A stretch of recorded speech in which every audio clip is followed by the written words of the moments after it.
പറയുന്നു. വെള്ളാപ്പള്ളി നടേശൻ സംസാരിക്കുകയാണ് ഇപ്പോൾ തത്സമയ സംപ്രേഷണം. അങ്ങോട്ട് കയറാൻ ഒക്കാത്ത വിധത്തിൽ വളരെ ടൈറ്റായിട്ട് നിന്ന ഒരു വനിതാ മതിലാണ് നമുക്ക് കാണാൻ സാധിച്ചത്. ഇതെന്താണ് ഈ രാജ്യത്തിന്റെ ഒരു വികാരമായി മാറി? കാരണം ഇതിന്റെ തുടക്കം എവിടെ നിന്നാണ്? ശബരിമലയിൽ നിന്ന് തന്നെയാണ്. എന്താണ് ശബരിമല? ശബരിമലയിൽ സ്ത്രീ പ്രവേശനവുമായി ബന്ധപ്പെട്ട് വന്നപ്പോൾ ഒരു വിധി സർക്കാരിന്റെ ഒരു വിധി സുപ്രീം കോടതിയിൽ ഉണ്ടായെങ്കിൽ ആ സുപ്രീം കോടതിനെ എതിർക്കുവാൻ ഇവിടെ ഒരു ഗവൺമെന്റ് സാധിക്കില്ല. അതിനെ അനുകൂലിച്ചല്ലാതെ ഇനി നാളെ കോൺഗ്രസോ BJPയോ ആരാണ് ഇവിടെ ഭരിക്കണമെന്ന് വന്നാലും അവരെ അത് അനുകൂലിച്ചേ പറ്റൂ, അല്ലെ കണ്ടംപ്റ്റ് ആവും.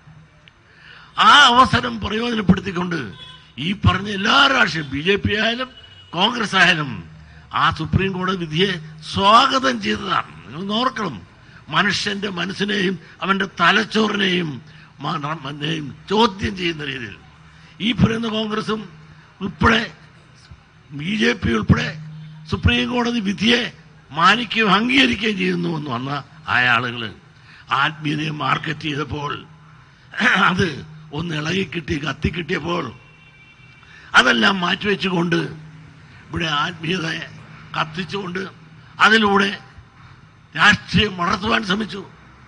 BJPക്കാർ തന്നെ പറഞ്ഞില്ലേ, ഞങ്ങളിവിടെ രാഷ്ട്രീയമാണ് ഇവിടെ നടത്തുന്നത്. ശ്രീധരൻപിള്ള തന്നെ പറയാൻ ഉണ്ടായി. അപ്പോൾ ശബരിമലയെ എന്താക്കി മാറ്റി? ഒരു രാഷ്ട്രീയം വളർത്തുവാനുള്ള ഒരു വേദിയായി മാറ്റി. അങ്ങനെ പലതും നടന്നതെല്ലാം നിങ്ങൾ കണ്ടു. അതിനുശേഷം അയ്യപ്പ ജ്യോതി ഇവിടെ നടത്തി.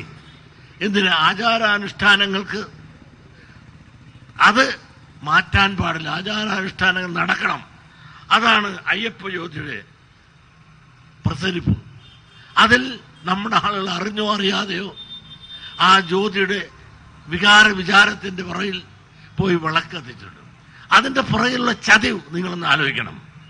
ഈ ആചാരങ്ങളും സംരക്ഷിക്കാനാണോ? അല്ല, അവർക്ക് ക്ഷേത്രങ്ങളിലുള്ള അധികാരം ഉറപ്പിക്കുവാനുള്ള തന്ത്രമായിരുന്നു. നിങ്ങളൊന്ന് ആലോചിച്ചു, ക്ഷേത്രം തിരുവിതാംകൂർ ദേവസ്വം ബോർഡിലുള്ള 96% ജീവനക്കാരും ആരാണ്? സവർണരാണ്. 15% സവർണ വിഭാഗങ്ങൾ 96% ജീവനക്കാരായി 24,000 രൂപ തൊട്ട് 1,00,000 രൂപ വരെ ശമ്പളം മേടിക്കുമ്പോൾ നമുക്കെന്ത് കിട്ടി? സ്വാതന്ത്ര്യം കിട്ടി ഇത്രയും കൊല്ലമായി, ക്ഷേത്രപ്രവേശന വിളംബരം നടത്തിയിട്ട് ഇത്രയും കൊല്ലമായി എന്നൊക്കെ നമ്മൾ വളരെയധികം അഭിമാനത്തോടുകൂടി പറയുമ്പോൾ യഥാർത്ഥ ക്ഷേത്ര പ്രവേശനം ഇന്നും പിന്നോക്കക്കാരനും പട്ടികജാതിക്കാരനും കിട്ടിയോ? നിങ്ങളൊന്ന് ആലോചിക്കണം. തൊട്ടടുത്തുള്ള ഈ ചെങ്ങന്നൂരുള്ള അപ്പുറമുള്ള അമ്പലത്തിൽ പോലും ഒരു ഈഴവൻ ശാന്തിയെ നിയമിച്ചിട്ട് പോലും അവൻ ഇതുവരെ ശാന്തിപ്പണി കയറ്റിയിട്ടില്ല. തടപ്പള്ളിയിൽ പായസം ഉണ്ടാക്കാൻ നിയമിച്ചിരിക്കുകയാണ്, പൂജിക്കാൻ അവിടെ ഇന്നും കയറ്റിയിട്ടില്ല.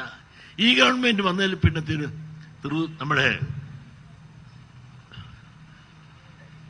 വടക്ക് കൊച്ചിൻ ദേവസ്വം ബോർഡിന്റെ കീഴിൽ 30 മേൽ ജീവനക്കാരെ ഈഴവരെ വെച്ചു.